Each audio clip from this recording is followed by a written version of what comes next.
Is Jake Tapper of CNN secretly supporting Donald Trump? Let's get ready to rumble! You can't handle the truth!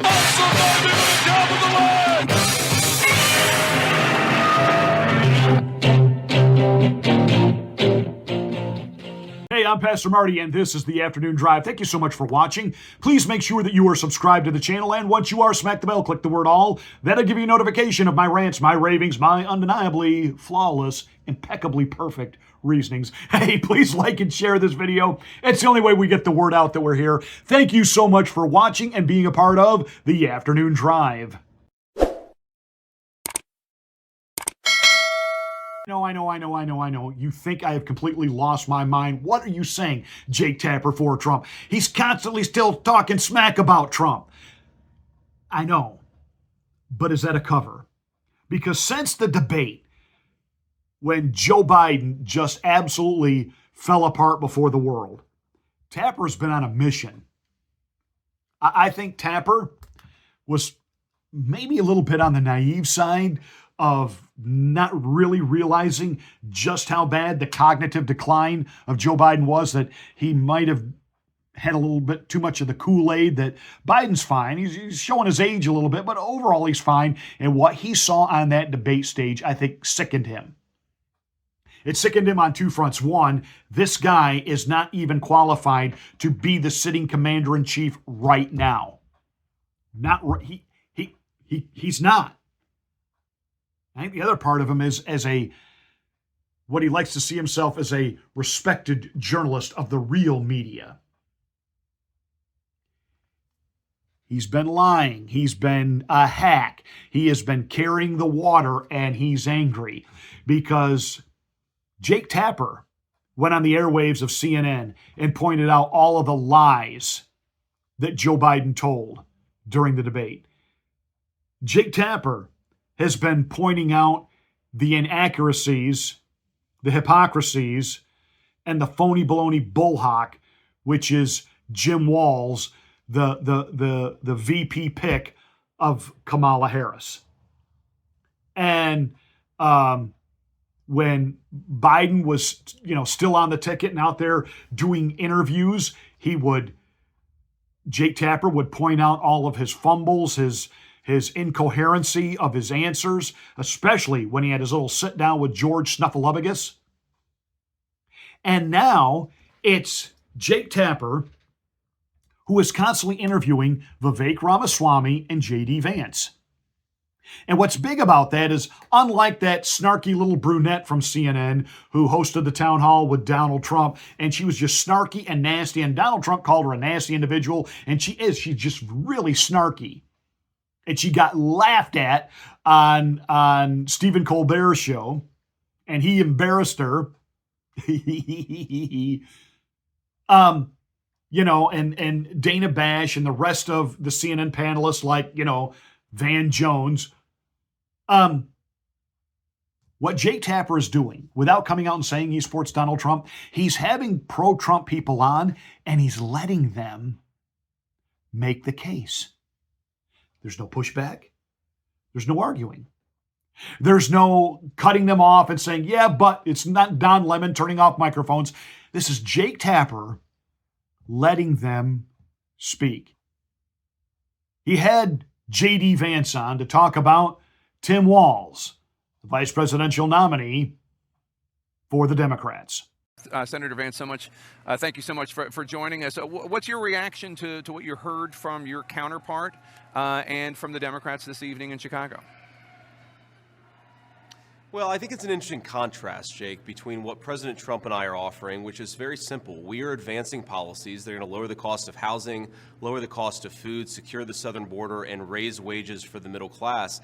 And Kamala Harris really can't run on accomplishing that because her policies have, in fact, caused a lot of the problems and a lot of the suffering that we see in our country. So what you see from the Democrats is instead this argument that if you want to vote for Donald Trump because you want to change the direction of this country, you're somehow a bad person. And I really think that dark message really doesn't gel at all with the idea that somehow the Democrats are the joyful party. There's a lot of attacks on Donald Trump, a lot of criticisms of what he's done and what he's said, not a whole lot of positive vision for how Kamala Harris is going to fix the problems that plague the country. For any of you that had doubts about why did Donald Trump pick J.D. Vance, he could have had Marco Rubio. I said he could have had Tulsi Gabbard, but look at J.D. Vance. He's smiling, he's confident, and he's smooth, and he stays on message. Through this whole interview, he stays on message. Borders, economy, let's get American people the help they need in the areas of life where they are being crushed right now. Let's end the endless war. I mean, he just stays on message. He defends Trump policy. He points out the lack of Harris policy, and he just stays on message. And Jake Tapper doesn't push back. He literally just goes from question to question, doesn't interrupt, and gives JD all the time that he needs to make his point to the American people. There's also been some criticisms of you. Transportation Secretary Pete Buttigieg this evening spoke tonight. He took aim at one of your past comments from 2021, that Americans that don't have children have, quote, no physical commitment to the future of this country, unquote. I want you to take a listen and get your reaction. You know, Senator, when I deployed to Afghanistan, I didn't have kids then. Many of the men and women who went outside the wire with me didn't have kids either. But let me tell you, our commitment to the future of this country was pretty damn physical. What's your response? Well, my response, Jake, is that Pete Buttigieg has taken a sarcastic remark that I made 3 years ago and turned it into something to distract from the fact that his leadership has seen higher transportation costs, higher fuel costs, and higher food prices for American citizens all over our country. These guys act so focused on a sarcastic quip that I made that they ignore the fact that under Kamala Harris's leadership, Americans can't afford the basic necessities of a good life in this country. And so I appreciate that Pete Buttigieg pretends to be offended by what I said. I think Pete should be offended by the fact that under his leadership as Secretary of Transportation, the government took in $8 billion to build 7 electric vehicle charging facilities at a time when Americans are paying 45% more for the gas that transports them to work. That's what we should be focused on, and that's what we should be talking about. And it illustrates, Jake, my entire criticism of the Democratic approach here is they're focused on fake issues instead of the real record. And the real record is that Kamala Harris has made this country poorer. Donald Trump made the middle class richer, and he caused a lot of peace and prosperity to break out in this country and all over the world. It's a very simple contrast, and I wish the Democrats would focus on the issues. You know, J.D. Vance served in the military. He's a Marine. J.D. Vance went to war, unlike his Democratic counterpart, Tim Walz, you know, the assistant coach who has lied about his military record, as well as even what it means to be an assistant coach. Pick up the jock straps. But he insists on being called coach, just like Jill Biden insists on being called a doctor, even though she's not a real doctor. The Democrats are just tripped up by power, and they love the accolades, and they really have a let them eat cake kind of mentality. Like when Nancy Botox Pelosi during lockdowns was eating $25 gourmet ice cream out of her $25,000 freezer and putting it out there on social media, trying to relate as an every person. These people are so out of touch and in love with themselves. But I love how JD didn't take the bait, and he flipped this back on, well, Pete Buttigieg, instead of worrying about something I said 2 years ago, ought to worry about what a rotten job he's done as the Secretary of Transportation. Remember about a year ago when it seemed like every airline had endless delays and people being bumped because they were just overbooking everything, and they were not being penalized for it in any way? Because Pete Buttigieg wasn't there to oversee anything. He was on maternity leave. What a pathetic joke. The train explosion in Palatine, Ohio, it took months for Buttigieg to get there.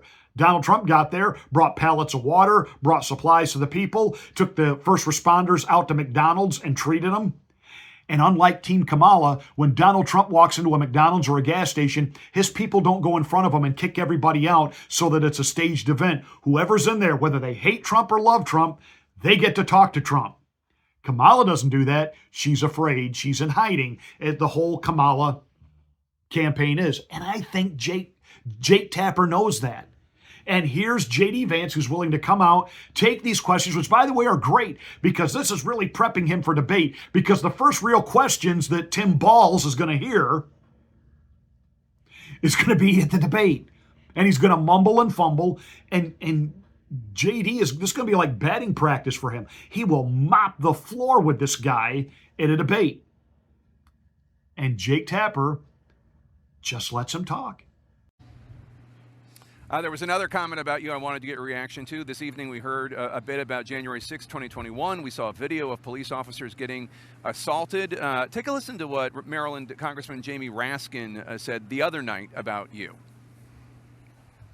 And by the way, J.D. Vance, do you understand why there was a sudden job opening for running mate on the GOP ticket?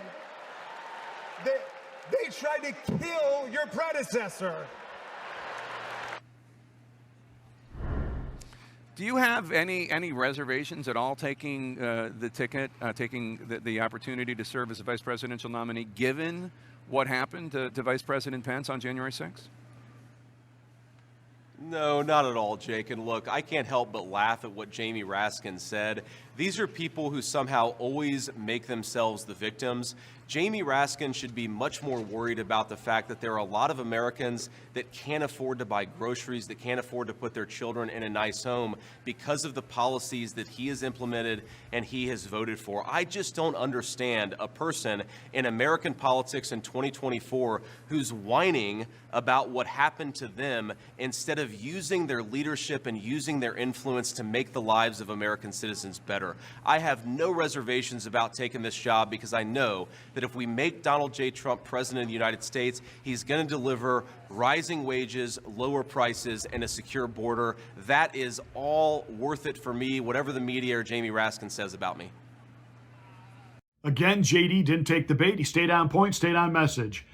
Borders, economy, the American people. Borders, economy, the American people. I want to play some of what Governor Walz said during his speech, his acceptance speech earlier tonight, and get your reaction. It's an agenda that serves nobody except the richest and the most extreme amongst us. And it's an agenda that does nothing for our neighbors in need. Is it weird? Absolutely. Absolutely. But it's also wrong, and it's dangerous. Your reaction to that? Well, when Donald Trump was president, Jake, you had people buying homes at record rates. You had young Americans who were able to afford to raise a family. You had people who could afford the basic trappings of middle-class life in this country. And so when Tim Walz says that Donald Trump's agenda doesn't work for middle-class Americans, he already was president for 4 years, and his agenda worked very well for middle-class Americans. Again, I just wish, I would love for Tim Walz or Kamala Harris or anybody else to say that during the 3.5 years that Kamala Harris was vice president, here is the thing that she did to make groceries more affordable. Here is the thing that she did to make it possible to raise a family in this country. Or here's the thing that she did to secure rather than open up the border. Because they can't talk about Kamala Harris's record, they're creating a phantom of Donald Trump's leadership. The Donald Trump that I know and that the American people know, I think, produced really good results for the American people. It's a record to be proud of and a record I'd like to get back to, frankly, because it was good for the American people. Walz isn't just weird. I love the way Tucker Carlson says it. He's creepy. And he is. He's creepy. He's a closet pervert. The fact that he lifted laws in the state of Minnesota on pedophilia and he liked being, I'm sorry. When I hear that, I automatically then bring into suspect, everything else that he's about. Why did he want to be around young men in the military? Why did he want to be around young men in the locker room? I'm just saying, I'm just asking questions. There's something creeper, pervy about Jim Walz. And I love as J.D. Vance is giving his answers, succinct and to the point. Did you notice Jake Tapper's smile? He didn't interrupt him. He didn't cut him out and say, oh, you're being over the top.